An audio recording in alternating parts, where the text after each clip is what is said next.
tuan-tuan guru, ibu, ayah-ayah yang dirahmati Allah Subhanahu wa taala. Alhamdulillah, bersyukur kita kehadrat Allah Subhanahu wa taala yang tak pernah putus atas nikmatnya, walaupun kita sering melanggar perintahnya, walaupun kita sering melanggar apa yang dilarang oleh Allah Subhanahu wa taala, tetapi Allah tetap kepadanya tanpa mengurniakan nikmatnya kepada kita tanpa henti. Baik, insya-Allah tuan-tuan, kita sambung pengajian pada minggu yang lalu. Sebelum tu, boleh kau kita baca dulu qasidah? Boleh ke? Kau tak nak? So ustaz tak sedap lah, ustaz tak payahlah nyanyi ustaz. Okey lah, saya jauhkan mic sikit lah tuan-tuan, supaya tuan-tuan pun tak bingit, saya pun tak bingit dengar saya sendiri. Okey. Bismillahirrahmanirrahim. Abda'u bismillahi wa rahmani wa birrahimi daimil ihsani, falhamdulillahil qadimil awali wal akhiril baqi bila tahawuli, thumma salatu wassalamu sarmada ala nabi khairi man qad wahada wa alihi wa sahbihi wa man tabi' sabila dinil haqqi ghayra mubtadi', wa ba'du fa'lam bi wujubil ma'rifah min wajibin lillahi 'ishrina sifa, fallahu mawjudun qadimun baqi mukhalifun lil khalqi bil itlaqi, wa qaimun ghani wa wahidun wahid qadir muridun alimun bi kulli shay, sami'un basiru wal mutakallimu lahu sifatu sab'atun tantazimu, fa qudratun iradatun sam'un basar hayatun ilmu kalamun istamar, wa jaizun bi fadlihi wa adlihi tarkun li kulli mumkinin ka fi'lihi, arsala anbiya dhawi fatana bisidqi wa tablighi wal amana, wa jaizun fi haqqihim min aradi bighairi naqsin ka khafifil maradi, ismatuhum kasairil malaika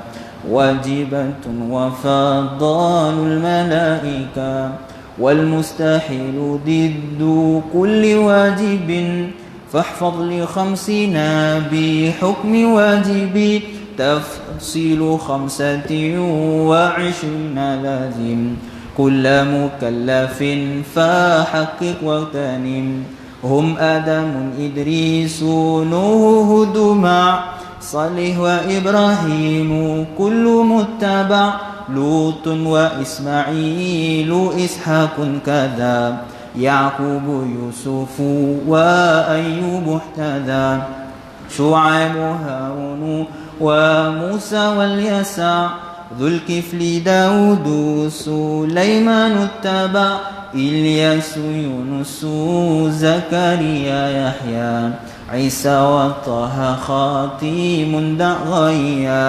عليهم الصلاة والسلام وآلهم ما دامت الأيام، والملك الذي بلا أب وأم لا أكل شربا ولا نوم لهم، تفصيل عشر منهم جبريل ميكال إسرافيل عزرائيل منكر نكير ورقيب وكذا، عتيد مالك ورضوان احتذى، أربعة من كتب تفصيلها توراة موسى بالهدى تنزيلها، زبور داود وإنجيل على عيسى وفرقان على خير الملا، وصحف الخليل والكليم فيها كلام الحكم العليم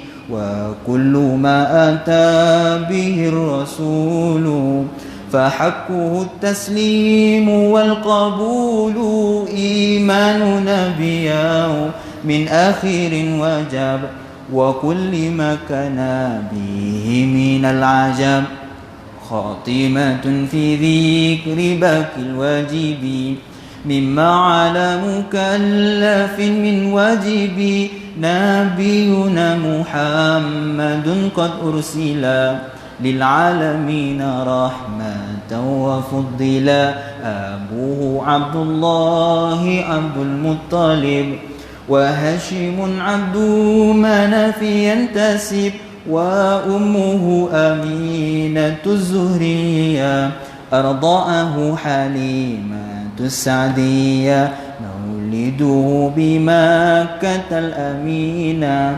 وفاته بطيبة المدينة أتم قبل الوحي 40 وعمره قد جاوز 60 و7 أولاده فمنهم 3 من الذكور تفهم قاسم وعبد الله وهو طيب وطاهر بذين ذا يلقب أتاه إبراهيم من سوريا فأمه مارية القبطية وغير إبراهيم من خديجة هم 6 فخذ بهم وليجا و4 من الإناس تذكر رضوان ربي للجميع يذكر فاطمة الزهراء بعلها علي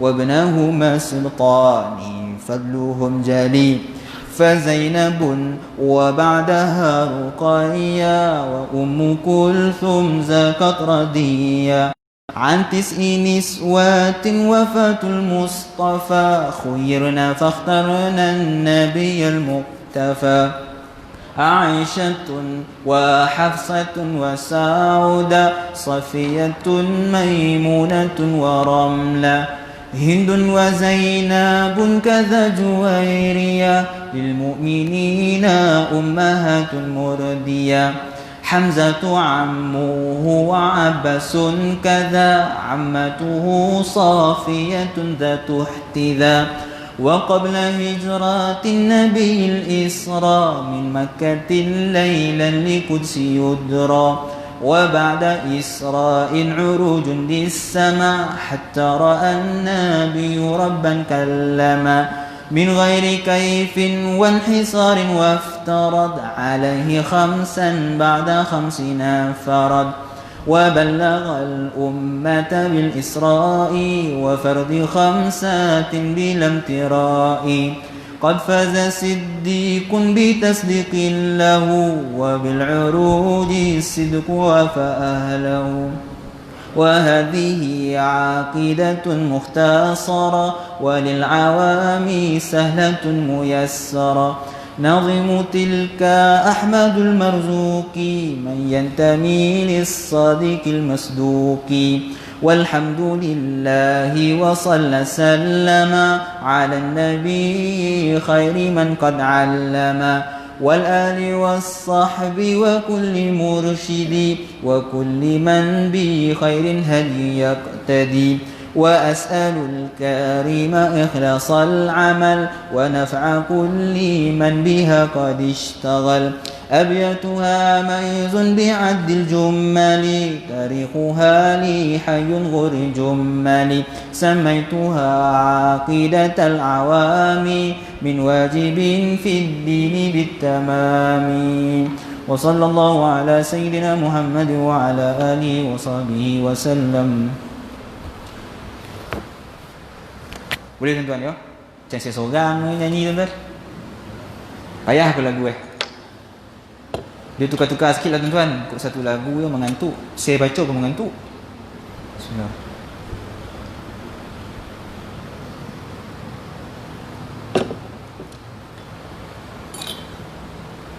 Baik,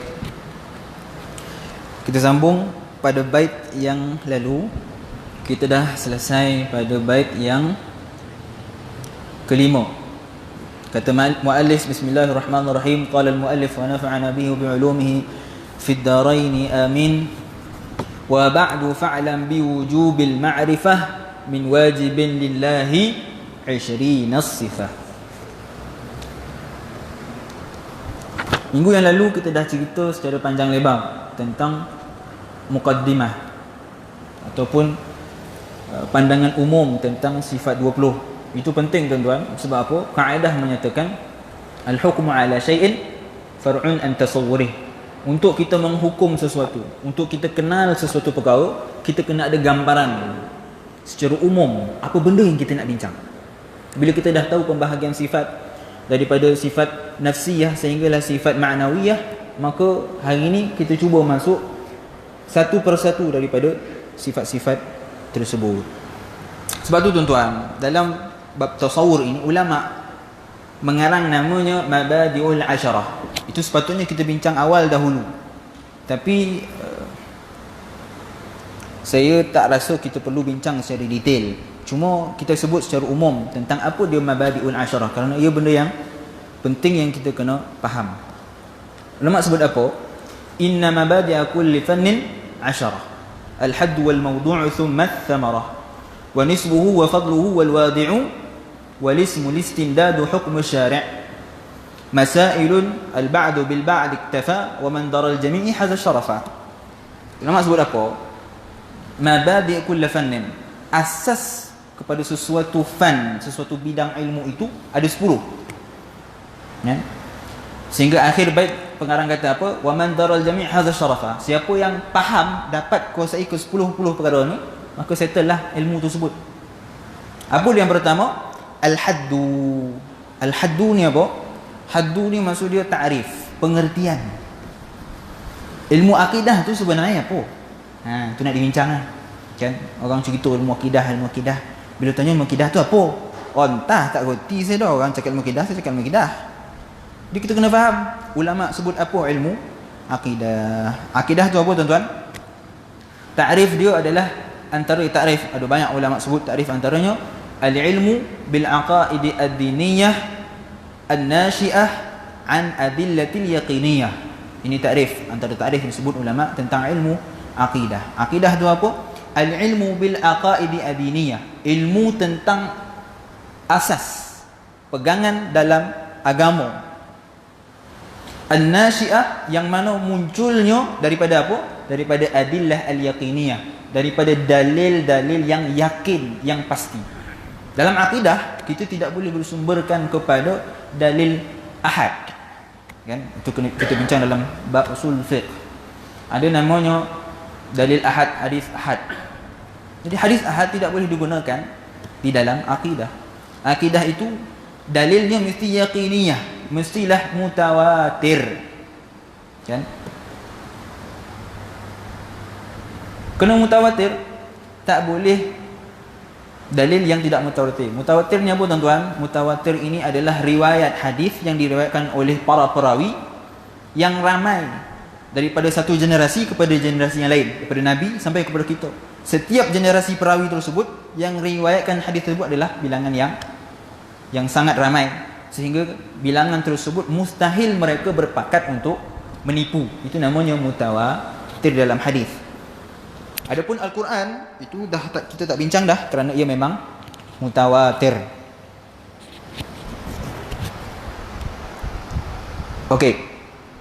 Cuma Al-Quran itu kita kena faham, kan? Ada yang dalilnya namanya qat'iyyud dalalah. Al-Quran itu qat'iyyud dalalah. Qat'iyyud dalalah ni apa? Aduh, pening lah ustaz ni. Qat'iyyud dalalah ni apa tuan-tuan? Dia adalah dalil yang memang pasti, confirm. Al-Quran pasti tak? Pasti. Mana ada orang kata Al-Quran tu daif, saya tak nak terima Al-Quran. Al-Quran tu daif. Tak. Al-Quran itu qat'iyyud dalalah, confirm. Ulama sepakat bahawa dia adalah mutawatir. Semua ayat Al-Quran itu adalah mutawatir. Kan?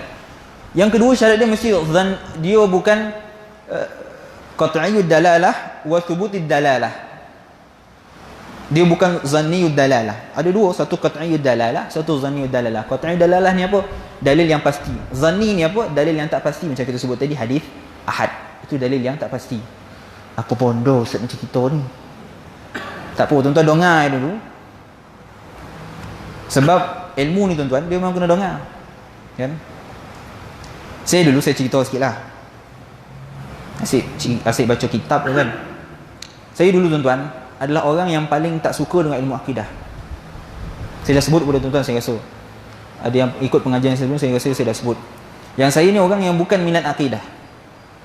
Tapi tuan-tuan, dalam masa yang sama, saya mengajilah kitab-kitab akidah daripada Aqidatul Najin, Jawharatul Tauhid, Misbahul Munir, Risalah Abi Zaid Al-Qarawani, itu Umul Barahin, semua tu saya mengajilah. Tapi dalam keadaan terpaksa. Tak suka tapi terpaksa. Sebab apa? Sebab kepentingan ilmu akidah tu. Belajar je lah walaupun tak faham. Di Maghribi saya belajar Umul Barahin bersama dengan Dr. Khalid Zahri. Beliau paksa untuk hafal Umul Barahin tu. Saya tengah suruh hafal tu, saya kata, doktor tak payahlah hafal banyak. Poning kepala, doktor ajar je lah, tak payahlah suruh hafal, saya kata kan. Ambil dia kata tak, kau kena hafal. Hafal ya. Bila saya balik ke Malaysia, saya masuk di Jabatan Mufti sebagai eksekutif pelatih dakwah. Berapa bulan je tuan-tuan. Masuk, saya ditempatkan di bahagian akidah. Saya degree dalam fiqh dan usul fiqh. Tapi saya ditempatkan di dalam Jabatan Mufti bab akidah, bidang dalam Jabatan Akidah. Saya rasa, apa hal lah masuk akidah? Dah lah, aku tak suka akidah. Tiba-tiba masuk akidah. Tak apalah, kita teruskan. Diminta pula untuk menterjemah kitab dalam akidah. Itu yang sebab saya terjemah kitab Fathul Mu'in binaqdi Kitabil Arba'in yang dicetak oleh Jabatan Mufti. Itu pun terpaksa tu tuan-tuan. Mengajar pun orang minta mengajar dalam bab akidah. Tapi tuan-tuan, atas terpaksaan tersebut, akhirnya Allah beri kefahaman. Sebab tu Sayyid Abdullah bin Siddiq Al-Ghumari, beliau sebut di dalam mukaddimah dia, ayah dia satu ketika beliau belajar nahwu, belajar saraf. Beliau baca kitab Matan Ajrumiyah, kan? Pula kepada Alfiyah, pun tak faham. Lalu dia mengadu dengan ayah dia. Ayah dia Sayyid Muhammad bin Siddiq Al-Ghumari, seorang wali besar, wali min awliyaillah. Anak dia semuanya wali, dia pun wali. Mengadu ke ayah dia, wahai ayahku, apa hal aku belajar tak faham-faham ni? 10 kali belajar tak faham-faham. Ayah dia kata apa? Wahai Abdullah, kau belajar je, kau dengar je. Sebab apa? Fahaman itu ada dalam diri kita. Suatu ketika nanti Allah akan beri kefahaman tersebut yang kita tak jangkau bila masanya, tapi pasti dia akan sampai. Jadi belajar je, tak apa. Dengar benda pelik-pelik apa bondo lah cerita. Saat ni tak apa, dengar lama-lama dia akan melekat. Bila melekat nanti, bila kita baca balik, lah ini yang ustaz sebut marin, kan? Bila kita hadir pengajian lain, oh ini sebenarnya yang ustaz nak cerita, baru faham, kan? Macam itulah menuntut ilmu. Okey, habislah cerita tuan-tuan. Okey, sambung balik mabadi' asyarah tu, jauh betul pergi kan? Mabadi' asyarah. Yang pertama had, ta'rif. Yang kedua, maudhu'. Maudhu' ni apa? Maudhu' ni adalah tajuk-tajuk perbincangan. Itu kita dah sebut pada minggu yang lalu. Kita ada bab pertama, bab uluhiyah, tentang ketuhanan. Bab yang kedua tentang nubuat, tentang kenabian. Nabi, sifat mustahil bagi Nabi, sifat harus bagi Nabi. Yang ketiga tentang as-sam'iyat, tentang perkara-perkara ghaib, tentang kiamat. Itu semua tentang sam'iyat. Jadi 3 ini maudhu' bab pengajian akidah. Okey. Maudhu', thumma thamarah, kemudian thamarah. Thamarah ni bahasa asal perkataan ni, thamarah itu buah. Kan? Tapi maksud dia apa? Natijah, hasil daripada pembelajaran ilmu akidah tu apa kita dapat? Ustaz, apalah kau nak belajar ilmu akidah ni ustaz? Poning kepala, tak payah belajarlah ustaz. Duduk je rumah tengok berita. TV pukul 8 ni macam-macam berita tu ustaz. Malamnya dolak drama. Apalah payah-payah belajar ilmu akidah? Apa samarah, natijah, hasil daripada belajar ilmu akidah? Yang pertama, kita kenal Allah Subhanahu wa taala. Sebab tu Ibn Ruslan menyebut di dalam Alfiyatul Zubatnya. Ibn Ruslan dia mengarang kitab Alfiyah Zubat. Dia ada 3 pecahan asas dalam Alfiyah Zubat. Dia kitab fiqh, tapi dimulai yang pertamanya dengan akidah. Kemudian baru beliau bincang fiqh, kemudian baru bincang tasawuf. Itu namanya Alfiyah Zubat. Ada 1000 bait matan yang dikarang dalam 3 fan, tapi asasnya dalam ilmu fiqh. Beliau kata apa? Beliau kata, fal wajibu ala kulli insani ma'rifatul ilahi biistiqani. Fa awwal wajibin 'ala al-insani ma'rifatul ilahi biistiqani. Perkara pertama yang wajib kepada setiap insan tu apa dia? Ma'rifatul ilah, mengenal Allah Subhanahu wa taala biistiqani, dengan yakin. Itu yang kita bincang sebelum ni, kan? Tentang bukan sekadar kita faham, bukan sekadar hafal, tapi kita kena kuasai, kita kena ketahui dengan benar-benar yakin. Dia tak boleh sekadar zon. Zon ni apa tuan-tuan? Zon ni sangkaan.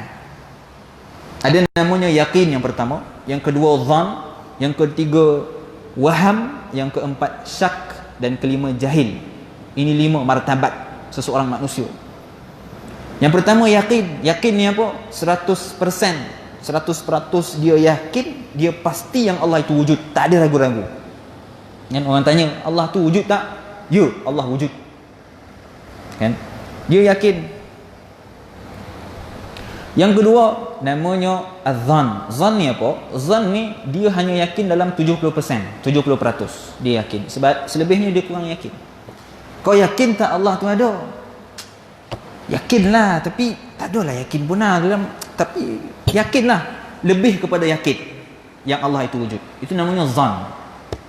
Yang ketiga namanya waham. Waham ni apa?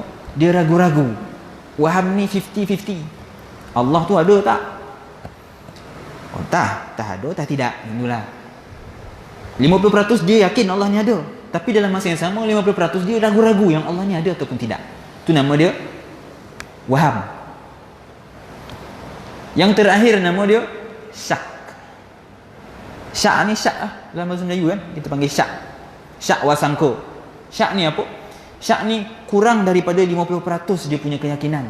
Sangat rendah keyakinan dia tentang suatu perkara. Contoh, kau yakin tak Allah tu ada? Entah, saya rasa tak ada dah, tapi dalam hati dia mungkin adalah.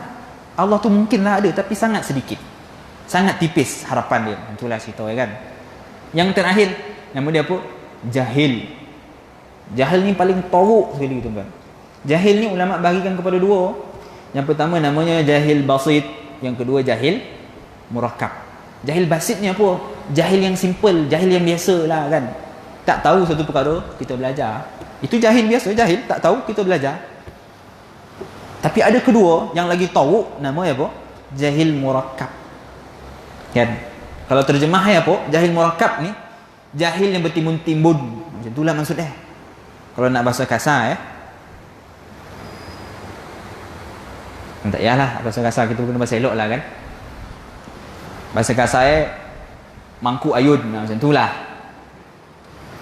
Sebab apa? Jahil murakkab ni, dia dahlah jahil, dan dia jahil, dia tak tahu yang dia jahil. Itu jahil murakkab. Bahasa mudah ya apa? Dahlah bodoh, tak tahu pula diri dia bodoh. Itulah bahasa kasar kan. Bahasa elok dia jahil, tapi tak tahu yang diri jahil. Dahlah tak pandai, tak nak pula pergi mengaji, sombong tunjuk anda. Itu nama dia jahil murakkab. Jadi dalam iman, dalam akidah ni tak boleh dengan zon. Zon ni lepas daripada yakin kita bincang tadi kan. Zon pun tak boleh, 70% pun tak terima. Dia mesti 100%. Tak boleh ada kurang daripada 100%. Sebab tu kata Ibn Ruslan bistiqani, dengan yakin. Okey. Itu samarah. Kita kenal Allah Subhanahu wa taala. Bila kita mengaji akidah ni, kita semakin dekat dengan Allah Subhanahu wa taala. Sebab tu bila orang yang mengaji akidah, dia makin jauh dengan Allah, dia kena cek balik. Betul tak niat dia mengaji, nak ilmu? Kau nak tunjuk anda dengan orang kan? Kau nak mengkapirkan orang. Tu kena cek balik. Sebab tu Nabi SAW sebut apa? Man izdada ilman wa lam yuzdadu hudan lam yuzdadu minallahi illa bu'dan. Siapa yang bertambah ilmu dia tetapi tak bertambah hidayah, petunjuk dalam hati dia, dia tidak akan makin dekat dengan Allah, melainkan dia akan semakin jauh daripada Allah Subhanahu wa ta'ala. Itu yang terjadi kepada orang yang mendalami ilmu kalam, ilmu akidah. Akhirnya jadi apa? Akhirnya duk mengkafirkan orang. Ibnu Arabi ni kafir, ini kafir. Habis semua dikafir, tuan-tuan. Sebab apa? Terlalu menggunakan akal dan sibuk mendalami ilmu kalam. Itu nanti kita bincang. Apa dia ilmu kalam? Okey, samarah. Samarah yang kedua, natijah yang kita dapat, buah yang kita hasil daripada belajar akidah ni apa? Fauzu fid darain. Kita berjaya di dunia dan di akhirat. Dan sekaligus kita dimasukkan oleh Allah Subhanahu wa taala ke dalam syurga. Allahumma amin. Okey. Kemudian wa nisbuhu. Nisbah ilmu akidah itu, nisbah dia apa? Nisbah dia adalah kepada Allah, kerana dia ilmu yang membincangkan tentang Allah. Wa fadluhu, kelebihan dia. Mana martabat ilmu akidah ni? Ilmu akidah ni martabat dia paling tinggi. Sebab apa? Dia berkenaan tentang ketuhanan, tentang Allah Subhanahu wa taala dan tentang kekasihnya. Jadi ilmu akidah ni berada pada martabat ilmu yang paling tinggi, yang paling afdal. Wal wadi', dan orang yang wadi' ni, wada'a, asal perkataan dia wada'a, maksud dia letak. Saya meletakkan cawan ini, wada'tu hadha 'ala al-maktab. Tu wada'a, letak. Tapi wadi' kat sini apa? Orang yang meletakkan ilmu akidah ni siapa? Siapa, tuan-tuan? Dua orang. Abu Hasan al-Ash'ari yang wafat pada tahun 324 Hijrah, dan seorang lagi Abu Mansur al-Maturidi yang meninggal dunia pada tahun 333 Hijrah. Ada orang marah, tengok orang ahli sunnah ni, ulama yang letak ilmu dia bukan Nabi. Maknanya ulama dia ni lebih handal pada Nabi. Dia lah pandai-pandai mengatur kita. Bila kata wadi' ni, tuan-tuan, bukan Abu Hasan al-Ash'ari, bukan Abu Mansur al-Maturidi yang cipta ilmu ini. Dia tak kata khaliq, orang yang ibtada'a, tak. Kita kata wadi', orang yang letakkan ilmu. Maksud dia apa? Ilmu akidah ni memang dah ada dah pada zaman Nabi. Dah dibincangkan tentang ketuhanan, tentang sifat Allah, tentang keagungan Allah. Itu semua dah dibincangkan pada zaman Nabi lagi. Cuma dia tak jadi satu ilmu yang dibincangkan. Tak ada sahabat kata kami mempelajari ilmu akidah bersama dengan Nabi pada Khamis malam Jumaat. Tak ada. Sebab apa? Ilmu akidah pada ketika itu tak jadi sebuah ilmu yang mustaqil, yang terpisah. Samalah macam ilmu fiqh, kan? Ilmu usul fiqh. Siapa orang pertama yang buat ilmu usul fiqh? Al-Imam Syafi'i di dalam kitab Ar-Risalah. Adakah Imam Syafi'i mencipta ilmu fiqh? Tak. Dia hanya menyusun jadi sebuah ilmu untuk dipelajari supaya kita faham. Asal dia daripada mana? Daripada Nabi, daripada Allah Subhanahu wa ta'ala. Ini kena faham. Okey.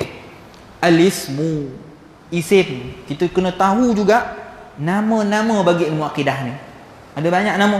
Antaranya apa, tuan-tuan? Akidah yang pertama. Kenapa dinamakan akidah? Sebab dia merupakan simpulan aqadah.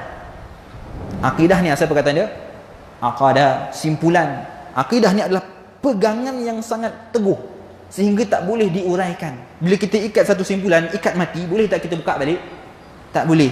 Jadi itu umpama akidah, kepercayaan yang teguh. Ia juga dikenali sebagai ilmu kalam. Kenapa nama dia ilmu kalam? Sebab perbincangan dalam sifat kalam sangat panjang sehingga akhirnya dinamakan dia sebagai ilmu kalam. Itu nanti kita bincang dalam bab kalam, kalamullah. Okey. Lagi nama dia apa? Usuluddin. Asal kepada agama. Dinamakan juga sebagai iman. Itu nama yang asal kepada ilmu akidah. Nama dia Al-Iman. Siapa yang bagi nama ni? Nabi SAW dalam hadis Jibril. Kan Jibril tanya kepada Nabi, "Ma huwal iman?" Hei Rasulullah, apa nama iman ni Rasulullah? Lalu Nabi pun jawab, "An tu'minu billahi wa bi kutubihi wa rusulihi wal yawmil akhir wal qadri khairihi wa syarrihi," kata Nabi SAW. Nabi menerangkan tentang iman. Iman ni lah yang kita nak bincang hari ini ni. Ilmu akidah. Dia juga dikenali sebagai fiqhul akbar. di sisi Abu Mansur Al-Maturidi. Sebab tu ulama mazhab Hanafi yang kebanyakannya berpegang kepada mazhab Abu Mansur Al-Maturidi, mereka menggelar ilmu akidah ni sebagai Fiqhul Akbar. Al-Imam Abu Hanifah rahimahullah mengarang kitab namanya Fiqhul Akbar. Jadi namakan juga ilmu kalam ni sebagai ilmu fiqh akbar. Dan banyak lagi nama-nama yang digelarkan bagi ilmu akidah. Sebab tu kaedah menyatakan apa? Kathratul asma tadullu ala syarafil musamma. Banyaknya nama sesuatu itu kemuliaan dia. Banyak Allah Subhanahu ni banyak nama. Sebagian ulama kata ada 1000 lebih nama Allah Subhanahu wa taala yang kita tak ketahui. Nama baginda SAW juga ada 99 yang diketahui, dan dikatakan juga nama baginda lebih daripada 1000 nama. Kenapa banyak nama? Sebab menunjukkan kemuliaan Allah dan Nabi sallallahu alaihi wasallam. Al-istimdad. Istimdad ni apa? Daripada mana ambil ilmu akidah ni? Daripada mana? Daripada Quran dan Sunnah. Kemudian hukmus syari'. Hukum mempelajari ilmu akidah, itu kita dah bincang pada minggu yang lalu. Ingat lagi kan? Hukum dia adalah wajib. Sebab tu pengarang dalam akidatul awam apa? Wa ba'du fa'lam biwujubi. Wajib untuk kita mempelajari ilmu akidah. Tapi wajib ni wajib apa? Kita dah sebut. Sama ada ijmali ataupun tafsili. Ijmali ni apa? Secara umum. Kita belajar tentang sifat-sifat Allah yang 20. Kan? Sifat mustahil Allah Subhanahu wa taala, sifat harus bagi Allah, sifat wajib bagi Nabi, sifat mustahil bagi Nabi, sifat harus bagi Nabi, dan perkara-perkara yang sam'ian. Secara umum, kita tak masuk ke dalam ghawamidul kalam. Ghawamidul ilmu kalam ni apa? Benda yang perinci tentang ta'alluq, tentang amrun wujudi, amrun i'tibari. Semua tu perkara-perkara yang complicated di dalam ilmu akidah, itu tidak wajib. Belajar salah tak? Tak salah. Belajarlah, nama dia pun ilmu. Tapi dia bukan wajib. Yang wajib dia apa? Kita kena tahu yang Allah Subhanahu wa taala itu bersifat dengan al-wujud. Allah bersifat dengan sifat al-qidam, al-baqa, sehinggalah ke akhirnya. Okey. Masailun ni apa? Masalah perbincangan dalam ilmu akidah, yang itu kita akan bincang sebentar lagi. Faman daral jami'i hadha syarafa. Siapa yang kuasai semua perkara ini, maka selesailah ilmu akidah dia. Qamahlah ilmu akidah, yang kata dia dah kuasai ilmu. Bawah tu ada wajib, atas tu wujub. Wa ba'du fa'lam biwujubi ma'rifah min wajibin. Ada dua, wujub dengan wajib. Apa beza ya ustaz? Apa beza dia? Daripada sudut bahasa dia sama, wajib. Tapi daripada sudut istilah dia berbeza. Kan? Wujub yang atas tu apa? Wujub yang atas itu adalah wajib syarak, daripada hukum syarak. Yang bawah tu apa? Yang bawah tu adalah daripada hukum akal. Nak guna ke whiteboard tuan-tuan? Boleh tak kalau kita tak guna whiteboard? Sebenarnya saya malah nak bangun ni. Macam jauh ke, sorry, tak apalah. Saya cakap dulu, kalau tuan-tuan macam menggeleng kepala tu, saya pergilah ke whiteboard. Okey? Baik, hukum ni secara asas dia ada 3 hukum. Yang pertama namanya hukum syara', hukum syar'i. Yang kedua nama dia hukum akli. Yang ketiga namanya hukum adah. Okey. Hukum syara' ni apa? Hukum syara' ni dia terbahagi pula kepada 2. Boleh lagi kan? Yang pertama hukum taklifi, yang kedua namanya hukum wad'i. Hukum taklifi ni ada 5. Wajib, sunat, harus, makruh, haram. 5 hukum taklifi. Hukum wad'i pula ada 5. Apa dia? Syarat, sabab, sahih, fasid, mani'. Ini 5 pula hukum wad'i. Tak apa, tuan-tuan dengar dulu. Kau nak cerita ni kan habis hari ni kat cerita tu yo. Itu panjang dalam perbincangan dalam usul fiqh. Tapi secara umum dia namanya hukum syarak. Kita mengenali hukum syarak. Itu yang sebutkan yang pertama tu biwujubi. Kan? Wujub tu apa? Wujub tu adalah masdar. Wajib tu isim fa'il. Yang atas isim yang masdar itu adalah hukum syarak. wajib hukum dia untuk kita belajar ilmu akidah. Apa takrif wajib? Ma yusabu ala fa'ilihi wa yu'aqabu ala tarikihi, ataupun ala tarkihi. Wajib ni apa maksud dia? Wajib dalam hukum syarak ini maksud dia adalah apa yang diberi ganjaran kalau melakukannya dan diazab sekiranya meninggalkannya. Contohnya apa? Semayang. Apa hukum semayang? Wajib, kan? Kalau semayang apa dapat? Pahala. Kalau tak semayang apa dapat? Dosa. Itu namanya wajib. Itu dalam hukum syarak. Okey, selesai hukum syarak. Bahagian yang kedua pula namanya hukum akal, hukum akli. Hukum akli ni apa? Dia terbahagi kepada 3. Al-wujubu wal istihalatu wal jaizu. Wajib, mustahil, harus. Ni 3 hukum akal. Okey. Ini yang kebanyakan yang kita gunakan dalam akidah. Wujub tu apa? Apa maksud wajib dalam hukum akal? Wajib tu maksud dia ma la yatasawwaru fil aqli adamuhu. Apa yang tak terfikir dekat akal kita, benda tu tak ada. Contoh dia apa? Allah itu wujud.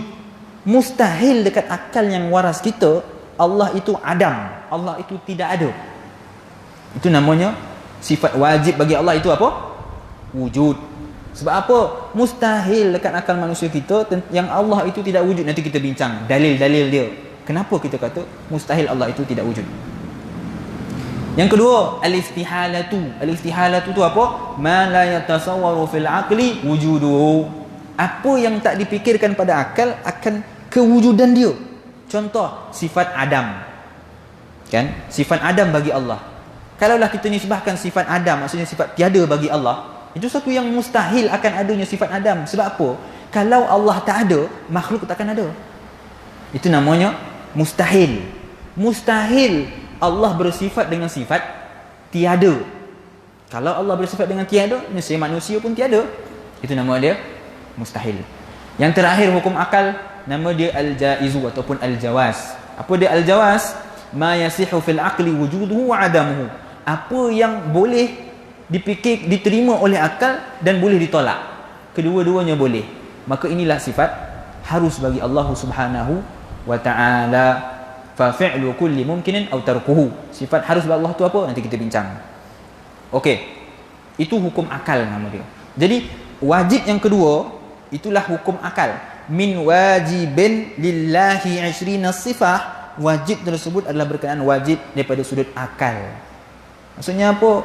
Wajib dari sudut akal yang Allah itu bersifat dengan 20 sifat kesempurnaan ini. Okey. Nak bincang dalam lagi ke? Hukum adat tu ada lagi, dalam ada lagi kalau kita bincang. Ada namanya wajib daruri, ada namanya wajib nazari. Kan? Tak payahlah tinggallah tu. Okey. Seterusnya wa ba'du fa'lam bi wujubil ma'rifah min wajibin lillahi 20 sifah. Kita dah sebut yang ilmu sifat bagi Allah Subhanahu wa taala itu bukan sekadar 20, bahkan dia lebih.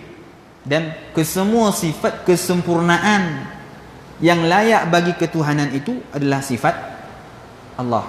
Jadi dia bukan sekadar 20. Kot ada orang kata kita hanya mengkadarkan 20 sifat je.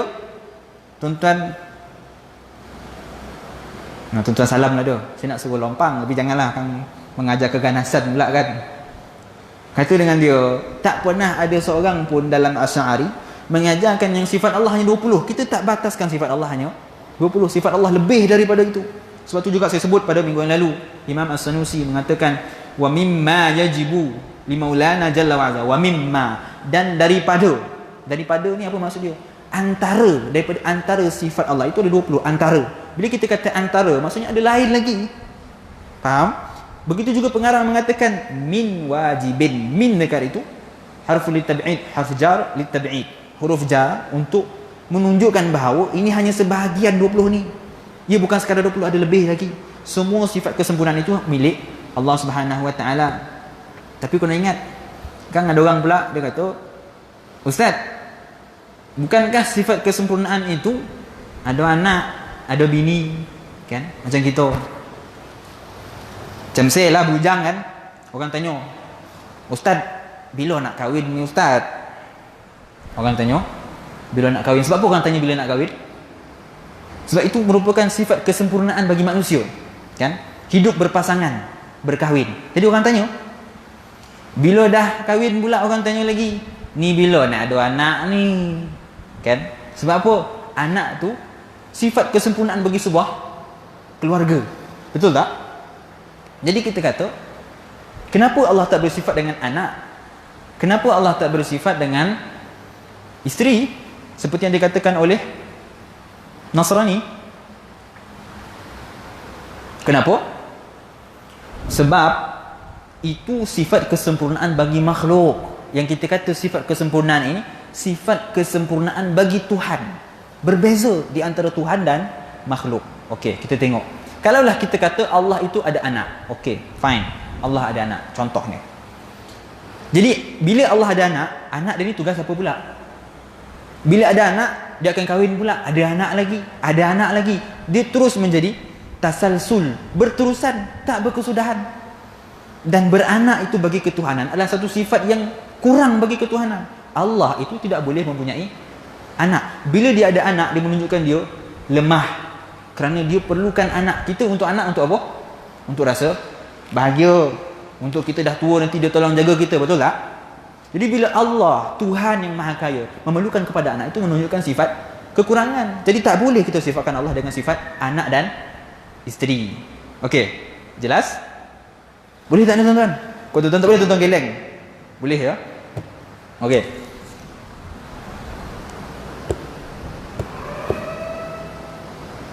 Ada orang, dulu saya mengajar, ada orang marah saya. Sebab kadang-kadang saya terlalu umum sampai tak masuk dalam. Dia kata, Ustaz ni cerita benda sama, ceritalah benda lain. Cerita dalam-dalam sikit Ustaz. Cerita benda sama, saya dah dengar 10 kali dah ni Ustaz. Pengajian kita tuan-tuan, nama dia pun Aqidatul Awam. Akidah orang awam. Kut akidah orang awam, kita cerita benda yang dalam-dalam. Itu tak akidah awam nama dia tuan-tuan. Pengarang pun mengarang kitab ni apa tujuan dia? Kita baca dalam bait yang terakhir. Pengarang kata apa? Wa hadhihi aqidatul mukhtasarah walil awami sahlatun muyassarah. Ini akidah yang ringkas untuk orang awam supaya mudah faham. Nama pun orang awam mudah faham. Jadi kalau kita cerita benda yang tinggi, itu bukan untuk orang awam. Ada orang pula marah, Ustaz ni sukalah membahagi-bahagikan orang. Apa beza orang awam dengan ahli ilmu? Sama je Ustaz, ajar je lah. Kita jawab apa? Tak sama. Kenapa? Okey, itu kita kena bincang pula dalam ilmu akidah. Kita belajar ilmu akidah ni untuk apa? Untuk kenal Allah. Kan kita sebut tadi samarah daripada belajar akidah, kenal Allah. Tapi kalau kita belajar rumit, ghawamid fi ilmu kalam, benda-benda yang susah tentang tasalsul, tentang daur, tentang tanjizul qadim, suluhul qadim dan sebagainya, itu untuk apa? Untuk kenal Allah ke? Kenal Allah cukup dengan sifat-sifat asas. Itu untuk apa? Kita belajar hukum daur, hukum daripada sudut mantik, dari sudut falsafah, itu untuk apa? Untuk kita berhujah, berdebat dengan orang yang tak menerima Islam, orang yang menafikan kewujudan Allah seperti ateis, orang yang tidak menerima sifat ma'ani seperti Mu'tazilah, orang yang menyerupakan Allah dengan makhluk seperti Musyabbihah dan Mujassimah. Maka sebab tu kita belajar ilmu yang detail, itu untuk kita berhujah. Tapi kalau kita tak belajar, boleh tak? Boleh. Cukup asas selesai dah. Itu nama dia orang awam. Jadi orang awam nak ke belajar yang dalam-dalam tu? Tuan-tuan nak pergi berhujah dengan siapa? Tuan-tuan nak pergi seorang siapa? Tak payah, tuan-tuan duduklah masjidnya. Habis ilmu akidah ni, baca Quran, kan? Selesai akidah dah lah. Tak payah sibuk-sibuk benda yang memoningkan kepala. Bukan salah tuan-tuan, tak salah. Boleh belajarlah, dapat manfaat. Cuma secara asas dia dah tak perlu dah, selesai ilmu asas untuk orang awam. Tapi untuk ahli ilmu berbeza. Ahli ilmu ni apa beza dia? Ahli ilmu ni dia akan belajar asas dalam ilmu. Apa dia asas ilmu? Yang pertama sekali bahasa Arab, nahwu dan saraf. Itu asas dia. Kod nahwu saraf tak belajar, tak payahlah duk cerita tinggi-tinggi martabat 7 lah, wahdatul wujud lah. Tak payahlah tuan-tuan. Kan? Itu benda-benda yang detail, tak payah kita sibukkan kepala kita. Tapi tak salah kan tuan-tuan marah saya pula. Ustaz ni suka hati dia nak belajar. Boleh, tak salah. Tapi dia akan hanya merumitkan kepala kita. Sebab tu Imam Ghazali sebut apa? Imam Ghazali kata, tak payahlah belajar ilmu ni. Ni bukan saya sebut ni tuan-tuan. Imam Ghazali sendiri orang pakar dalam ilmu akidah, mengarang kitab Al-Iqtisad fil I'tiqad, kan? Kitab menjadi rujukan dalam akidah. Dia kata apa? Tak payahlah tu sibuk-sibuk dalam ilmu kalam ni. Dapat asas basic dah lah. Pergi belajar ilmu tasawuf. Itu yang paling penting untuk kita ni. Untuk orang awam saja kita ni, bukan untuk ahli ilmu. Itu yang paling penting, membersihkan diri. Sebab tu Imam Al-Ghazali selepas dia dah berada pada makam yang paling tinggi dalam ilmu kalam, akhirnya dia tinggalkan ilmu kalam. Dia pergi ke mana? Dia pergi tenggelam di dalam ilmu tasawuf. Ilmu tasawuf ni apa? Ilmu kita mengenal Allah Subhanahu Wa Taala, berakhlak dengan akhlak yang mulia. Itu asas kita yang kita perlu dalam kehidupan kita sekarang. Ahli ilmu berbeza. Dia ada asas yang kuat. Dia mempelajari bahasa Arab. Kemudian dah belajar bahasa Arab, belajar pula balaghah, ilmu bayan, ma'ani, badi'. Lepas dah habis tu belajar pula mantiq, belajar pula ulumul hadis, belajar ulumul Quran, belajar apa lagi? Arud, qafiyah, itu semua belajar. Itu nama je ahli ilmu. Jadi orang yang dah belajar arud, qafiyah, balaghah, nahwu saraf ni tuan-tuan ceritalah benda tinggi macam mana pun, insya-Allah dia boleh faham. Tapi orang yang tak belajar, tak ada asas, akhirnya dia akan syok sendiri, orang panggil. Syok dia je. Akhirnya apa jadi? Mengajar sifat 20, sembahyang tak payah. Itu kan ada? Ada tak? Ada. Mengajar guru, saya menceritakan sifat 20, tapi sembahyang tak payah. Saya sembahyang cukup dalam hati.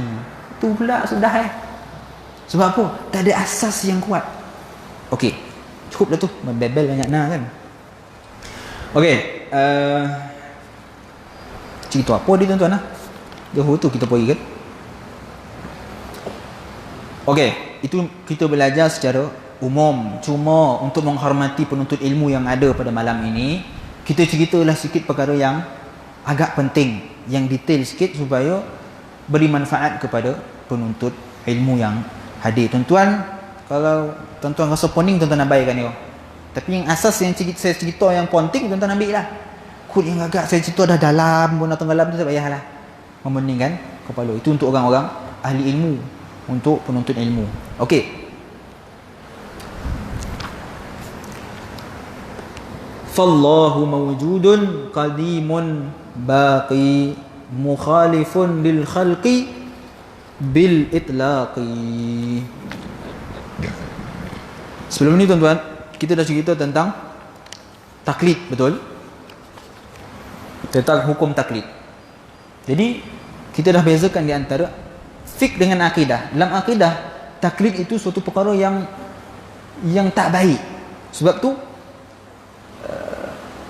Ibrahim Al-Laqani menyebut dalam Jawharatul Tauhid. Imam Ibrahim Al-Laqani beliau menyebutkan dalam Jawharatul Tauhid, "Idz kullu man qallada fit tauhid imanuhu lam yakhlu min at-tardid." Sesiapa yang bertaklid dalam akidah, maka iman dia tidak akan terselamat daripada digoyahkan oleh musuh-musuh Islam. Jadi tak boleh kita taklid. Saya dah sebut kepada tuan-tuan apa itu taklid dalam akidah. Orang cerita Allah tu wujud tak? Allah tu wujud. Mana kau tahu? Ustaz ngajar kat Masjid Paroi ngobah Allah tu wujud, saya ngobah lah Allah tu wujud. Itu nama dia taklid. Jadi taklid itu perkara yang sangat perlu dielakkan. Dan kita dah cerita tentang pendapat-pendapat dalam akidah Al-Asy'ariyah, akidah Ahlussunnah wal Jamaah tentang taklid. Okey. Kemudian pengarang baru masuk kepada sifat Allah, fallahu. Dan Allah itu, maka Allah itu mawjudun. Mawjud, iaitu bersifat dengan ada, wujud, kan?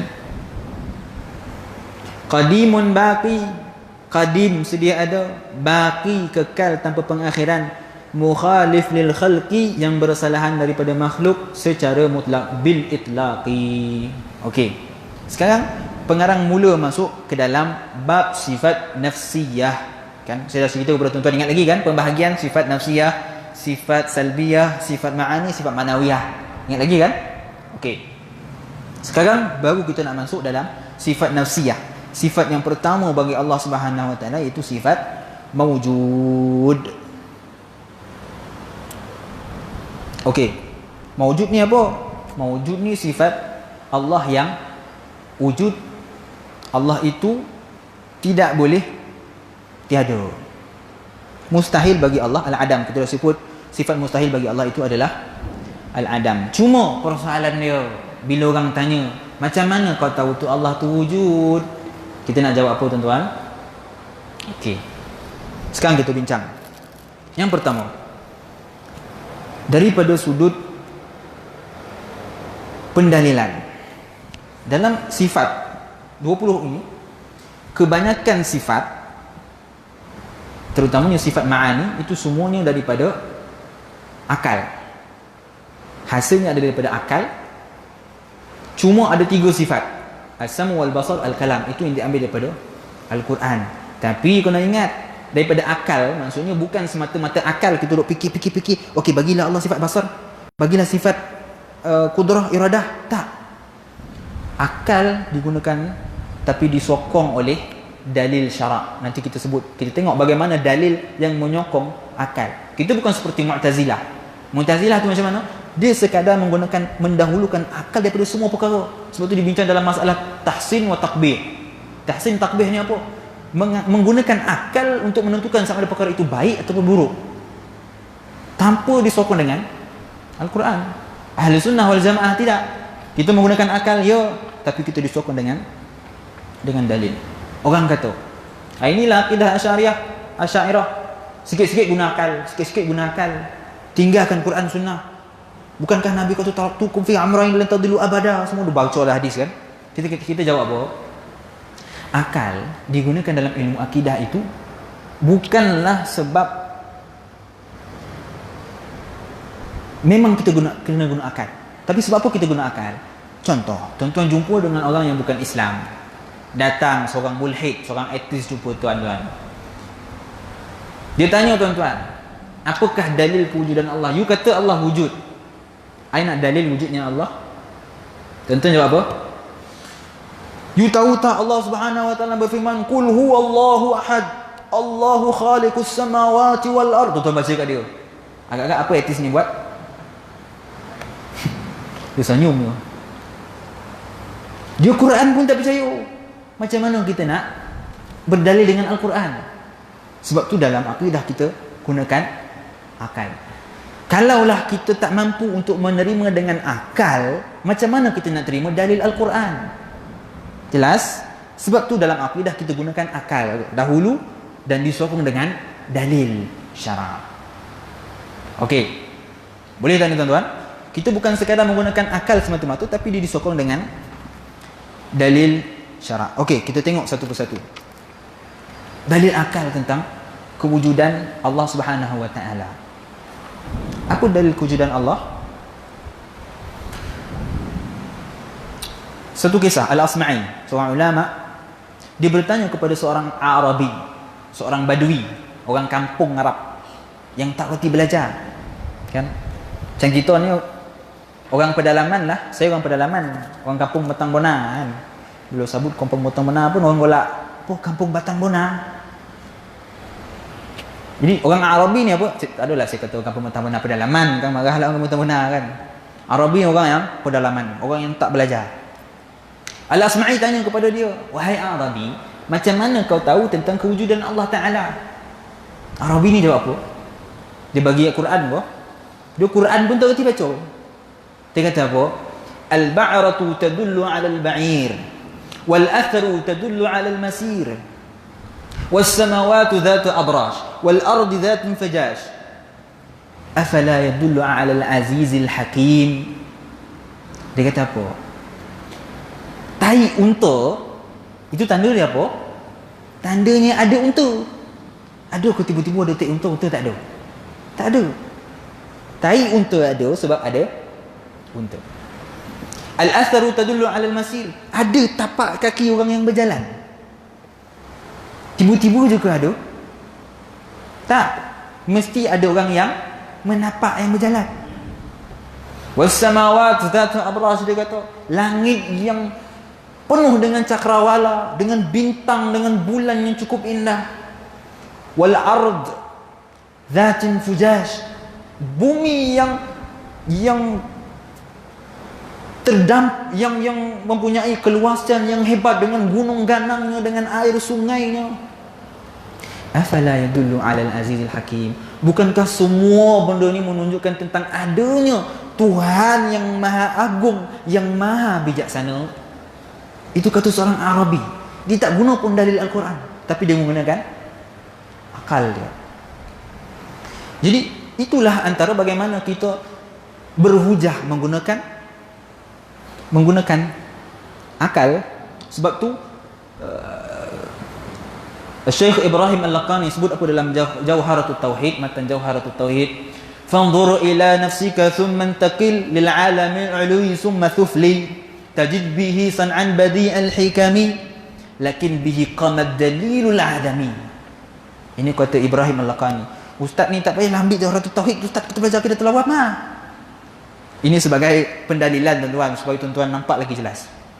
Ibrahim Al-Laqani kata apa? Fanzur ila nafsika, macam mana nak tahu kewujudan Allah itu? Tengok diri kau sendiri, kata Ibrahim Al-Laqani. Fanzur ila nafsika, tengok diri kau, tengok atas bawah. Thumma intaqil lil alamil ulwi thumma sufli, kemudian tengok langit, tengok bumi. Tajid bihi san'an badi'al hikami, sudah pasti kau akan melihat suatu ciptaan yang cukup indah, yang cukup hebat.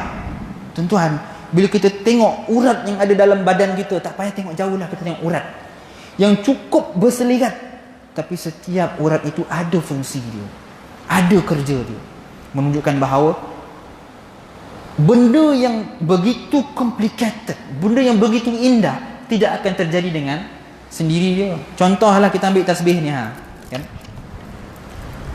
Tasbih ni kalau tengok pun senang, bukan payah pun. Nah, ambil batu ni, masukkan tali, tarik-tarik, settle kan? Simple. Logik tak kalau kita kata tasbih ni, tadi saya sebelum nak datang Masjid Paroi ni, saya ikut jalan lekas. Bila jalan lekas tu, tiba-tiba tengah gelap, tiba-tiba tasbih ni terjadi dengan sendiri dia, saya kata. Logik tak?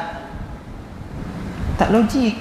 Tasbih yang cukup simple ini, tak mustahil dia terjadi dengan sendiri. Apatah lagi alam yang cukup indah ini, tak mungkin dia akan terjadi dengan sendirinya. Mesti ada pencipta. Sebab itu juga ulama sufi menyatakan apa? Ada yang mengatakan dia hadis, tapi sebenarnya dia bukanlah hadis. Dia adalah kalam daripada Yahya bin Mu'az Ar-Radhi, seorang ulama. Dia kata apa? Man 'arafa nafsahu faqad 'arafa rabbah. Ini dalil ataupun kalam yang sering digunakan oleh ahli sufi. Man 'arafa nafsah faqad 'arafa rabbah. Apa maksud dia? Siapa yang kenal diri dia, dia kenal Tuhan dia. Apalah kau nak diri dengan Tuhan? Ustaz ni wahdatul wujud ni. Bila kita kenal diri kita, apa maksud kenal diri kita? Kita tengok diri kita, kita sedar diri kita manusia, insan yang lemah, yang diciptakan oleh Allah Subhanahu wa taala. Maka bila kita dah sedar yang diri kita makhluk, maka pada ketika itu kita akan yakin dan pasti yang Allah telah menciptakan Allah telah menciptakan kita. Maka pada ketika itu kita akan kenal siapa Tuhan kita. Okey. Nak dalil lagi? Banyak lagi dalil tuan-tuan. Antaranya kisah Al-Imam Syafi'i rahimahullah taala. Didatangi oleh 17 orang golongan mulhid, golongan etis, datang jumpa Imam Syafi'i, duduk depan Imam Syafi'i. Dia tanya, PI, dia panggil. Tak adalah dia panggil PI dah, saya buat cerita tu. Kata, PI, apa dalil wujudnya Allah? Dia tanya. Kan? Dia tanya kepada Al-Imam Syafi'i rahimahullah. Dia tanya, wahai Imam Syafi'i, bagi aku dalil tentang wujudnya Allah. Imam Syafi'i kata apa? Perumpamaan yang cukup simple. Dia kata, kau bayangkan satu pokok, satu daun, kan, yang dimakan oleh ulat, lalu menghasilkan sutera. Betul? Betul, dia kata. Datang pula lebah, makan daripada pokok yang sama, tapi menghasilkan madu. Tadi sutera, ini madu. Okeylah. Datang pula seekor kambing makan daripada pokok yang sama. Hasil dia apa? Tai kambing sebiji. Datang pula kijang makan pokok yang sama, tapi hasil dia lain. Dia hasilkan wangian kasturi daripada pohon dia. Imam Syafi'i kata, kau bayangkan beberapa situasi, beberapa jenis makhluk yang datang makan benda yang sama tapi menghasilkan natijah yang berbeza. Kau agak-agaklah siapa punya kerja ni. Lalu pada ketika itu golongan etis terus mengakui, menerima akan dalil tentang wujudan Allah. Begitu juga dengan Al-Imam Abu Hanifah rahimahullahu taala. Dan dua kisah yang masyhur kita selalu dengar. Pertama, ketika mana Imam Abu Hanifah ditanya oleh seorang etis, dia jawab apa? Dia kata, aku nak tanya kau lah. Kau bayangkan suatu kapal yang berlayar di atas laut dengan ombak yang begitu kuat, tetapi dia mampu jalan dengan begitu lurus sampai kepada tujuan tanpa dengan nakhoda. Tak ada orang bawa. Dia berjalan sendiri. Logik tak? Etis kata, mana boleh? Mestilah pokok itu kena, kapal itu mesti ada nakhoda, barulah dia boleh jalan lurus sampai kepada tujuan. Lalu kata Imam Abu Hanifah, kapal yang begitu simple pun perlukan nakhoda, apatah lagi alam yang cukup indah dengan siang dan malam, turunnya hujan, panas. Adakah itu terjadi dengan sendiri? Kan? Lalu etis itu juga patuh akui yang tentang wujud Allah. Begitu juga dengan kisah yang masyhur, kan kita dengar bagaimana guru kepada Imam Abu Hanifah, nama dia apa? Hammad bin Sulaiman, guru kepada Imam Abu Hanifah. Suatu ketika di Baghdad pada pemerintahan Khalifah Ziyad, kerajaan Rom menghantar utusan seorang etis untuk melawan mereka yang berada di Baghdad pada ketika itu. Jadi Khalifah Ziyad berasa sangat khawatir. Kenapa? Sebab etis ini telah mengalahkan puluhan ulama besar yang ada di Baghdad pada ketika itu. Habis semua di kita macam tu, ya tuan-tuan. Kan? Sampailah kepada giliran guru kepada Imam Abu Hanifah, Hammad bin Sulaiman. Jadi Khalifah minta kepada Hammad, "Wahai Hammad, kau tolonglah. Dah habis dah semua. Tak boleh jawab soalan etis ni, kau tolonglah jawab soalan etis ni." Poning kepala saya mungkin lah. Hampir-hampir pada ketika itu penduduk Baghdad nak mengikut etis. Sebab apa? Ulama tak mampu jawab. Etis bagi soalan yang cukup sukar sehingga tak ada yang boleh jawab. Akhirnya orang anggap bahawa etis ni benar. Jadi Hammad bin Sulaiman cukup risau. Dia kata, matilah aku. Nak kena berhadapan dengan etisnya. Tak roti saya nak menjawab dah. Kemudian Hammad bin Sulaiman, beliau tertidur dan bermimpi dengan satu mimpi yang cukup pelik. Bila dia sedar, dia kumpulkan anak murid dia, antaranya Al-Imam Abu Hanifah rahimahullah pada ketika itu. Dia panggil, dia kumpulkan. Dia cerita, malam tadi saya dapat satu mimpi yang cukup pelik lah. Saya pun tak tahu apa kena. Saya mimpi ada sebuah kebun yang cukup indah dengan buah-buahan. Tiba-tiba didatangi oleh seekor babi. Ustaz, jangan cakap babi Ustaz. Ini masjid. Okeylah, khinzir. Ada orang sensitif tuan-tuan. Dia tak boleh dengan perkataan babi. Babi itu bahasa Melayu. Betul tuan, ni bukan lawak ni tuan-tuan. Ada beberapa perkataan asal memang bahasa Melayu. Antara dia apa? Babi. Babi itu memang asal daripada Melayu. Tidak diambil daripada bahasa Arab, tidak ambil daripada bahasa lain. Jadi itu memang bahasa Melayu lah. Yang salah bila kita kata apa? Bila kita kata kat kawan kita, babi, itu salah. Kalau kita sebut binatang nama dia babi, itu tak salah. Ustaz ni apa nama mencarut-carut dalam masjid hari ni kan? Bukan mencarut tuan-tuan, saya nak jelaskan supaya kita faham. Okey. Datang seekor babi yang menyondol semua tumbuh-tumbuhan yang ada di kebun yang cukup indah itu. Tiba-tiba datang seekor harimau yang memakan babi tersebut. Aku pun terjaga dan aku tak faham. Apalah tiba-tiba datang babi dengan harimau lah ni. Lalu Al-Imam Abu Hanifah angkat tangan, "Wahai guru, boleh tak aku tafsirkan mimpi kau? Ini kelebihan para ulama. Kelebihan mentafsir mimpi ni tuan, bukan semua orang ada. Kan kadang-kadang kita mimpi pelik-pelik. Tuan-tuan cuba jumpa kawan-kawan tanya, tak reti dia dah kelang kepala. Entah, saya pun tak tahu. Saya mimpi lagi pelik dia kata, tanya kawan-kawan. Mentafsir mimpinya adalah sebuah ilmu yang khusus yang hanya diberikan kepada orang yang mempelajarinya. Okey.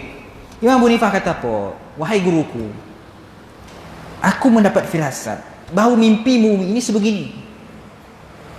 Dusun yang indah itu adalah para ulama yang ada di Baghdad pada ketika ini. Dia telah disondol oleh seekor babi. Siapa babi ni? Babi ni lah etis ni tadi. Orang mulhid, orang yang tidak percaya kepada Allah ni.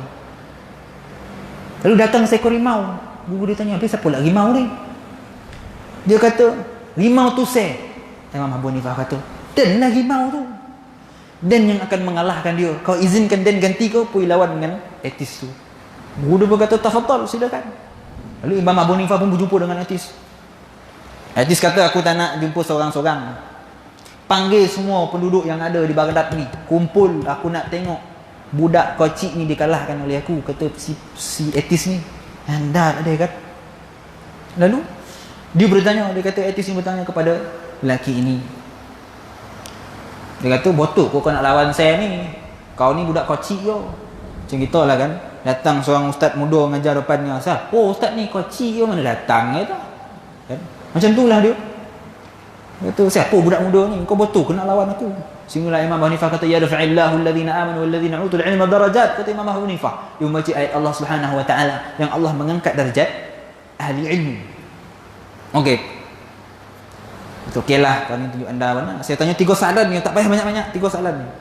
Soalan yang pertama, di manakah Allah kalau benar Allah itu wujud? Imam Abu Hanifah tanya, cakap apa? Okey, aku jawab soalan kau. Tapi izinkan aku bertanya satu soalan. Engkau ada roh?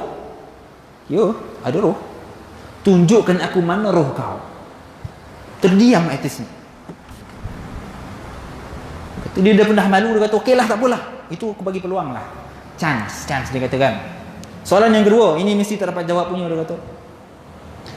Dia kata, ada ke logika satu benda yang tidak ada permulaan, tidak ada pengakhiran? Abu Hanifah kata ada. Bak sini tangan kau. Tengok tangan kau.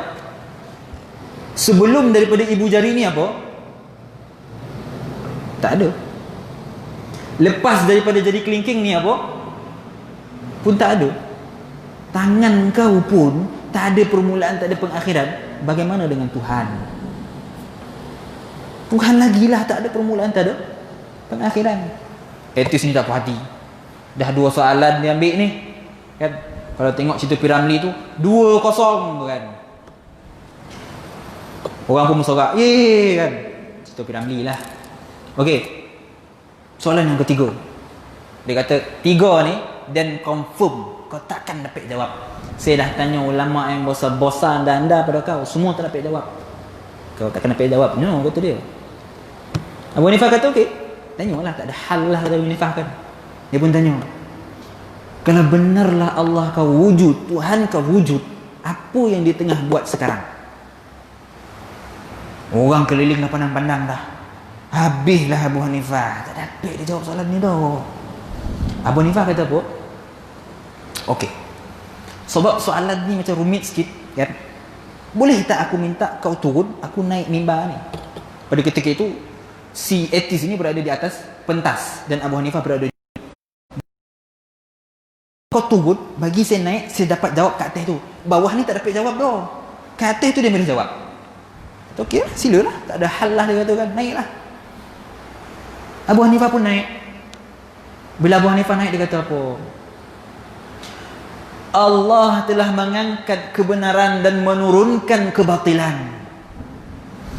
Sesungguhnya Allah pada saat ini, Allah telah memenangkan kebenaran dan mengalahkan kebatilan. Maksudnya apa?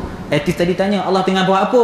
Dia kata, Allah sekarang tengah bagi menang kat saya, kat Abu Hanifah. Kau jadi kalah. Itulah Allah tengah buat sekarang. Lalu etis pun diam. Dan penduduk Baghdad pada ketika itu bersorak kegembiraan kerana akhirnya etis itu terduduk dan tak mampu menjawab jawapan daripada Al-Imam Abu Hanifah. Jadi ini bagaimana kita menggunakan untuk mendapatkan sesebuah dalil kewujudan Allah Subhanahu wa taala. Okey, sikit lagi tuan-tuan. Ada orang dia tak puas hati. Dia kata, mana ustaz pandai-pandai lah ngobar dalil akli, mana datang dalil akli ni? Okey, kita tengok dalam surah Al-An'am ayat 75 sehingga kepada ayat 79. Allah Subhanahu wa taala mengisahkan bagaimana Nabi Ibrahim alaihissalam yang satu ketika dia terfikir apabila dia melihat pakciknya ataupun dalam riwayat bapanya, wa idh qala Ibrahimu li abihi azar, itu apabila Ibrahim berkata kepada abihi. Jadi ulama tafsir khilaf, abun dekat sini adakah dia bapa ataupun pakcik. Okey, nama dia Azar. Sebab apa? Sebab nama kepada ayah Nabi Ibrahim bukan Azar, nama dia apa? Tarikh ataupun Tarihha. Itu nama sebenar bapa kepada Nabi Ibrahim. Okey. Wa idh qala Ibrahimu li abihi Azar atattakhidhu asnaman alihah inni araka wa qaumaka fi dhalalin mubin.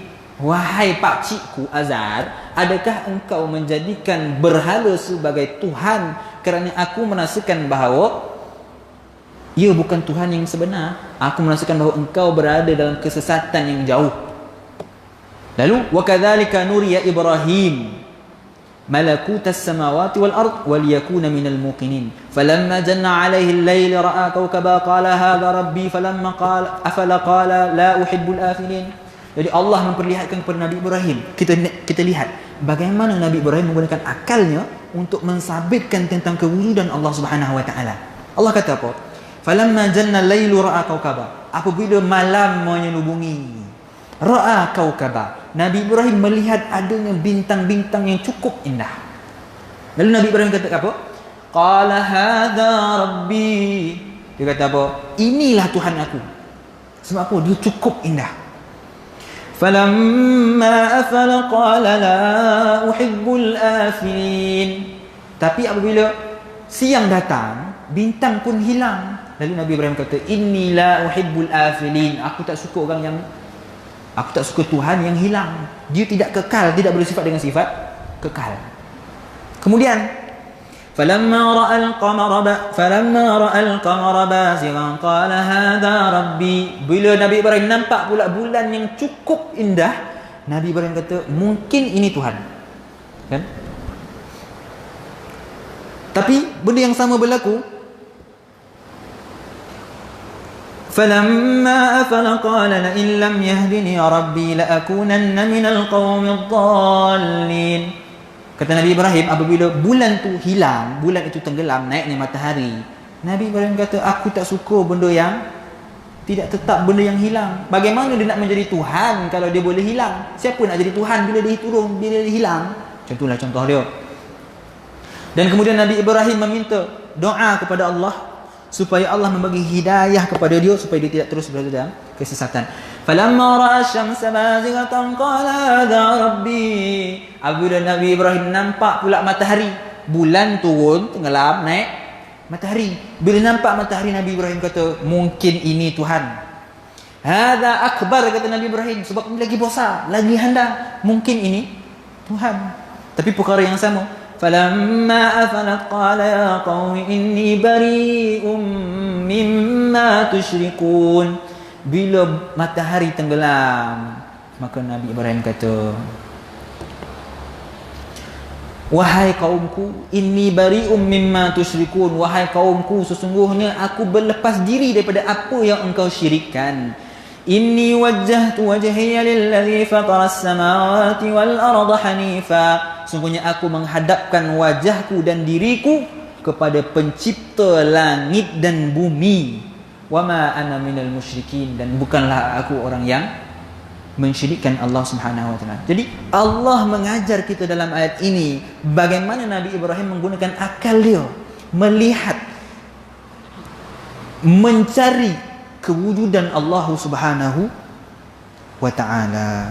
Dan Allah sebut dalam ayat yang lain, wa fi anfusikum afala tubsirun, dan di dalam diri kalian itu ada tanda tentang kewujudan Allah. Afala yubsirun, tidakkah kamu perhatikan, takkah kau nampak? Jadi ini semua dalil yang digunakan untuk kita menunjukkan, mensabitkan akan kewujudan Allah Subhanahu wa ta'ala.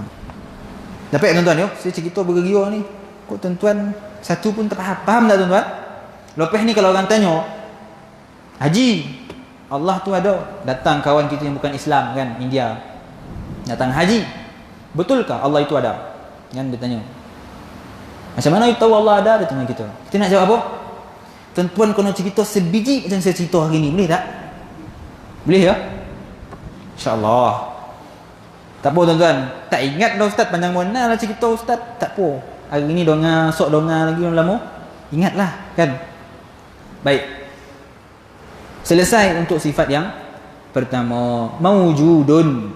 Cuma ulama khilaf, maujud ni adakah dia amrun i'tibari ataupun dia merupakan ainul wujud. Maksudnya apa? Sifat wujud ni adakah dia merupakan benda yang hanya amrun i'tibari? Tuan-tuan kena ingat lafaz amrun i'tibari ni apa? Amrun i'tibari ni adalah perkara yang hanya ada di minda. Contoh, hari ni Ustaz Hakim datang mengajar Aqidatul Awam. Contoh, datang, wujud Ustaz Hakim ada di hadapan ini mengajar Aqidatul Awam. Tunjukkan mana dia wujud. Ini Hakim nak tengok wujud tu mana wujud. Jadi wujud tu mana? Wujud tu ada di fikiran. Amrun i'tibari, yang kita iktibarkan dia. Dia memanglah tak ada, tapi dia datang, duduk atas kerusi ni, nama dia wujud. Dia datang. Jadi datang itu benda yang hanya dipikirkan di dalam otak. Dia tak ada, tak boleh kita nak tunjuk. Itu ustaz. Yang ni meja, memang tak ada. Wujud itu tak boleh ditunjuk. Jadi nama dia amrun i'tibari. Namun Abu Hasan Al-Asy'ari menamakan dia sebagai ainul wujud. Ainul wujud ni apa? Wujud ini adalah suatu sifat yang idafi, sifat bagi zat Allah, dan dia bukanlah suatu perkara yang amrun i'tibari. Ini sekadar penambahan tuan-tuan. Tuan-tuan tak faham pun tak apa.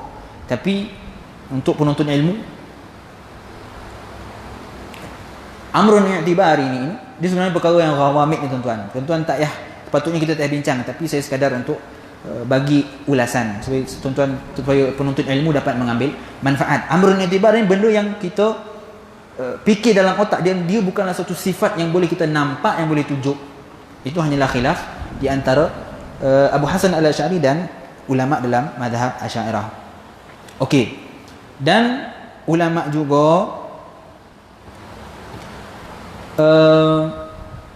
membahagikan di antara ainul wujud, antara wujudun hakikiyun dengan wujudun majaziyun.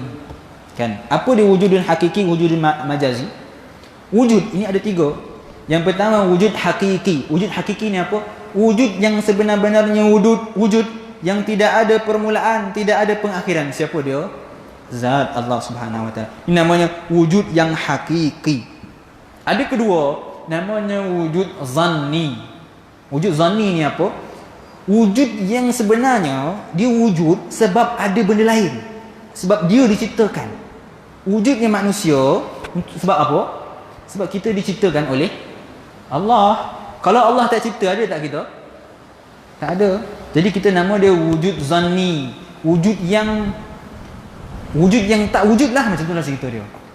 Sebab tu tuan-tuan, ulama sufi mereka mengatakan bahawa diri mereka itu tidak ada di dunia ini. Ini namanya wahdatul wujud. Dia ada beza, wahdatul wujud dan wahdatul syuhud. Dan inilah yang dikatakan oleh Hallaj, sehingga dia dihukum bunuh, kan? Kisah Hallaj yang beliau mengatakan anal haq. Dia kata apa? Akulah al-haq. Al-haq ni apa? Sifat bagi Allah Subhanahu wa taala. Dalam riwayat yang lain dia kata anallah, akulah Tuhan, akulah Allah. Ini kalam daripada mulut Hallaj. Hallaj ni siapa tuan-tuan? Dia seorang ulama sufi yang besar, ulama tasawuf yang hebat. Tapi kenapa dia katakan perkataan seperti itu? Sebab apa? Salah tak apa yang dia cakap? Daripada sudut hakikat dia, tak salah. Sebab apa? Kita ni, kewujudan kita di dunia ini, sebenarnya kita ni tak ada. Wujud kita hanya wujud zanni. Yang wujud sebenar-benar dia siapa? Allah. Sebab tu ada martabat kedua, nama dia wahdatus syuhud. Wahdatus syuhud ni apa? Beza antara wahdatul wujud dan wahdatus syuhud. Wahdatus syuhud ini, kita nampak makhluk, semua kita ingat kepada Allah. Pandang Tuan Haji, tak ingat Tuan Haji dah siapa nama. Kita hanya ingat Allah. Kita ingat Allah yang menciptakan dia, Allah yang menjadikan dia, bagi dia kekayaan. Kita ingat semuanya Allah. Tak nampak dah makhluk, seolah-olah makhluk tak ada di dunia ini. Maka inilah yang berlaku kepada Al-Hallaj. Dia mabuk dengan cinta kepada Allah, sehingga dia berkata-kata tak sedar apa yang dia kata. Dan orang yang mabuk bercinta, bila dia kata dia tak sedar, betul tak? Tak betul ke? Contoh, dululah tuan-tuan bercinta kan, girlfriend, time tu belum mau rumah lagi, girlfriend kan, kekasih hati. Tuan-tuan memang sayang dia. Dia minta, bang, boleh tak belikan emas? Kita pun kata, boleh, tak ada hal, jom pergi. Bila dah nak sampai ke rumah, baru kita terfikir, duit dan tak ada nak bayar rumah ni. Apa salah dan kata jom tadi? Sebab apa dia kata jom? Sebab dia tengah mabuk bercinta. Dia tak sedar apa dia cakap. Dia tak fikir, dia tak ada duit sebenarnya. Bila kekasih dia kata jom boleh omeh, dia pun kata jom, tanpa dia fikir panjang. Sebab dia tengah mabuk, tengah asyik bercinta. Ini yang berlaku kepada Al-Hallaj. Dia tak sedar apa yang dia kata, sehingga akhirnya dia mengatakan anal haq. Itu menunjukkan bahawa wahdatul wujud. Dia merasakan bahawa di dunia ini tidak ada yang wujud melainkan Allah Subhanahu wa taala. Itu wujud apa? Wujudun haqiqiyun. Tapi boleh tak sebut perkataan tersebut? Tak boleh. Kenapa? Dia adalah perkataan yang bercanggah dengan syarak. Sehingga dikatakan yang menghukum bunuh kepada beliau, yang memfatwakan beliau akan dihukum bunuh adalah Junaid al-Baghdadi, seorang ulama, raisut ta'ifah, ulama dalam tasawuf, pengasas ataupun kibarul ulama, ulama besar dalam tasawuf, yang menghukumkan Hallaj untuk dibunuh. Kenapa? Sebab kalam tersebut membawa fitnah. Ya, betul. Kalau dia tak sebut depan orang ramai, dia sebut seorang-seorang, dia yakin semua tak ada melainkan hanya Allah Subhanahu wa taala, ya, silakan. Tapi bila dah sebut pada orang awam, pada umum, maka orang akan menimbulkan fitnah, seolah-olah dia mendakwa diri dia adalah Tuhan. Jadi disebabkan itu, atas dasar itu dia dihukum bunuh. Bukan kerana kesalahan apa yang disebutkan. Itulah yang disebutkan oleh Junaid al-Baghdadi. Aku tidak menghukum dia kerana apa yang disebut, tetapi akibat daripada apa yang disebut, dia dihukum bunuh. Okay, jelas? Maka itulah berkenaan dengan wujud, sifat kewujudan Allah Subhanahu wa ta'ala. Syukurlah tuan-tuan, jauh betul kita pergi tentang sifat. Tak apalah, kita dapat satu sifat pun hari ni jadilah tuan-tuan kan. InsyaAllah minggu depan kita sambung lagi sifat yang lain. Saya harap tuan-tuan tak putus asa lah. Ustaz ni tak apa nak mau cerita poning kepala. Datang nak faham makin poning. Tak nak datang minggu depan dah. InsyaAllah tuan-tuan, minggu depan kita bincang lagi untuk sifat-sifat yang lain jika diberi izin oleh Allah Subhanahu wa taala. Wa ma taufiqa illallah, tidak adalah taufik itu melainkan daripada Allah Subhanahu wa taala. Yang baik itu datang daripada Allah Subhanahu wa taala, yang buruk itu datang daripada kelemahan, kekurangan diri saya sendiri. Tapi hakikatnya kedua-duanya datang daripada Allah Subhanahu wa taala. Kita tangguh majlis kita dengan tasbih kafarah dan suratul asr. Subhanakallahumma wa bihamdika asyhadu an la ilaha illa anta astaghfiruka wa atubu ilaik. Bismillahirrahmanirrahim. Wal 'asr innal insana lafi khusr illa alladhina amanu wa 'amilus salihati wa tawassaw bil haqq wa tawassaw bis sabr. Assalamualaikum warahmatullahi